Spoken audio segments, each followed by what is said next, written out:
להתראות. אז תקשיבו, אנחנו מכירים דיכאון אחרי לידה ולמדנו על דיכאון אחרי אימוץ, גם זה קיים עכשיו דיכאון אחרי הצעת אירוסין, שהולכת ותופסת תאוצה גם בישראל. בארצות הברית, אירוסין זה אירוע, הטבעת שם יותר יקרה מהטבעת של החתונה, זה סיפור נורא גדול. אבל גם נכון, אבל גם בארץ זה נהיה... זה גם נהיה קטע. נהיה קטע, כן. שלום, תמר. היי, אני כבר לא בוכה. זהו.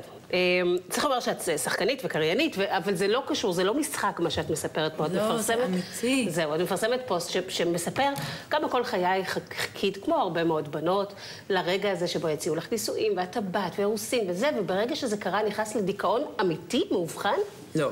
אוקיי. אבל דיכאון מורגש. נכנסתי לעצבות. עצבות, ולא אובחנתי, אבל אני חושבת שחרדה גם...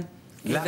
כי מה לא קרה שם שחשבת כי אני גדלתי על דיסני ועל אגדות ועל בנות שמעלות תמונה של טבעת עם חיוך ענקי, וזה התגשמות כל החלומות, לכאורה, וברגע האמת לא הרגשתי כלום, הרגשתי אותו דבר. אבל האיש שאת אוהבת אמר לך שהוא רוצה לחיות איתך. אבל ידעתי את זה לפני.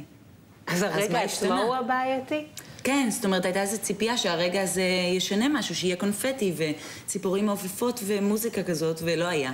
וואו, ואיזו תחושת אשמה זאת, נכון? אשמה ובושה, כן. כן. שזה תחושות נוראיות. כי כולם אומרים לך, וואו, איזה יופי, תשלחי תמונה של הטבעת, ואת בפנים רק בוכה כל הזמן. כן, ועכשיו את גם לא רוצה לחשוף בפניו שאת בוכה, לפחות לא בהתחלה, אחר כך כמובן כן, אבל... מה הוא, סיפרת לו שהתעצבת נורא? בהתחלה לא סיפרתי לו, כי הייתי יותר בשוק מכל הדבר הזה.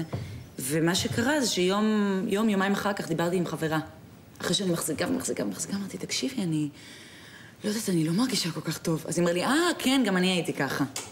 וכשהיא אמרה את זה, פתאום ירדה לי אבן מהלב, סלע מהלב. ואמרתי, אוקיי. וחזרתי הביתה, ובאמת אז התייפחתי ופתחתי הכל וסיפרתי לו, והוא הגיב מדהים. מה הוא אמר?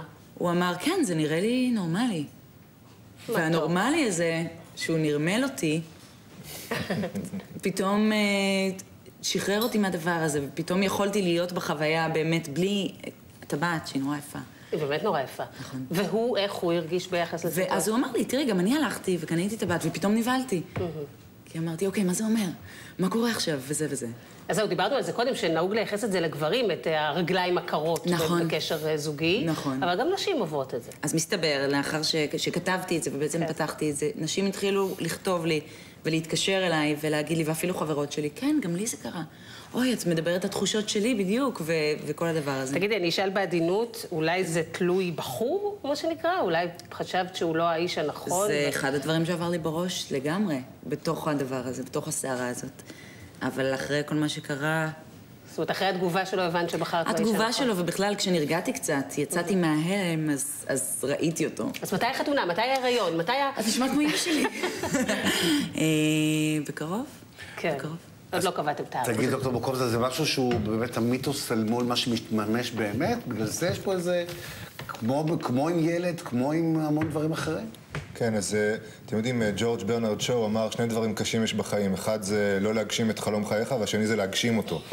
כלומר, יש את העניין באמת, כאשר אתה נתקל מול הדבר שאליו ציפית ובו רצית, או כזה שהחברה הנדסה אותך וקראה לך להתלהב ממנו כביכול, המפגש עצמו, הרגשי, הוא הרבה יותר מורכב, והוא גם יכול להכיל רגשות כמו חרדה או דיכאון או פחד או אימה או אכזבה או המון דברים אחרים, או אפילו רק רגע שבו אתה לא בשיא, ואתה חושב, וואו, זה נורא שאני לא בשיא, אני אמור להיות עכשיו לפצוח בריקודים.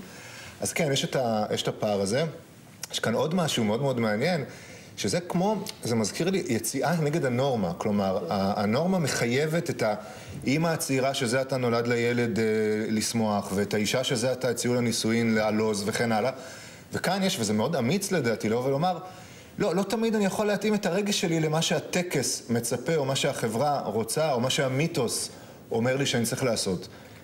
וזה דבר מדהים לראות אנשים מדברים על זה. אגב, לא מאוד שונה מהמרואיין הקודם, הטרנסג'נדר, שאומר, אני גם לא רוצה לחיות לפי הנורמות המגדריות שאתם שדתם עליי, למרות שזה הגוף הפיזי שלי. אתה יודע, אנחנו דיברנו כאן בהפסקת פרסומות, וככה שיתפתי אותך בדיכאון אחרי אימוץ שאני חוויתי, וראיתי שגם חברותיי חוו, ואמרת, תראו איזה כיף שאתם יכולות לדבר על זה, גברים לא עושים את זה. זה דבר מדהים. קודם כל, מאוד מרגש אותי לראות אתכן מדברות על הדברים, דיכאון אחר אימוץ, דיכאון אחר טבעת אירוסין, זה אפילו דברים שלא יכולתי לחשוב שקיימים.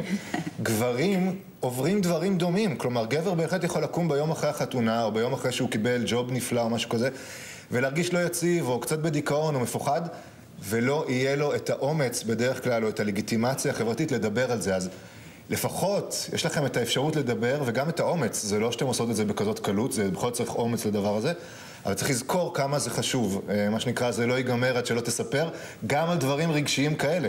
עובדה שאחרי שחלקת את זה עם חברה, ירדה החרדה. סיפרת את זה לבן הזוג שלך, הוא הגיב בצורה מדהימה. האהבה שלכם אולי התחזקה. אבל את יודעת, אולי את לא בנויה לדברים האלה של הפרי טיילס. יכול להיות שאת לא צריכה... אני תמיד אומרת שלא. לא, באמת. כי אולי את בנויה קצת אחרת, ולא צריכה את החתונה כמו שכתוב בספר עם הסמלה שעובדים עליו. לא, זה בטוח לא, אבל כן יש איזה... את יודעת, נסענו לצימר, אז כולם אמרו, תהיה טבעת, שזה גם מין ישב לי. עכשיו, הוא לא הוציא אותה עד היום האחרון, ואני כבר אמרתי, טוב, זה לא יהיה, ואז פתאום זה בא, ולא קורה כלום. זאת אומרת, בפנים. ואולי דווקא אם את היית מציעה לו, היית מרגישה את אותה התרגשות שכל כך חכית לה.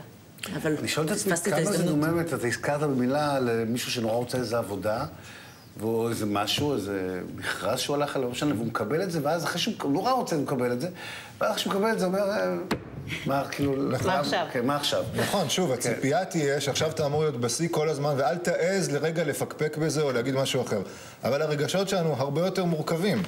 העניין זה יכול באמת להוציא את זה, לדבר על זה, לקבל הזדהות לגבי הדבר. נשים, אני חושב, יותר יכולות לעשות את זה. גברים, עוד יש להם מה ללמוד בהקשר הזה. תשמע, יש לנו מעט דקות, אנחנו ננסה לדבר על עוד נושא, ברשותך.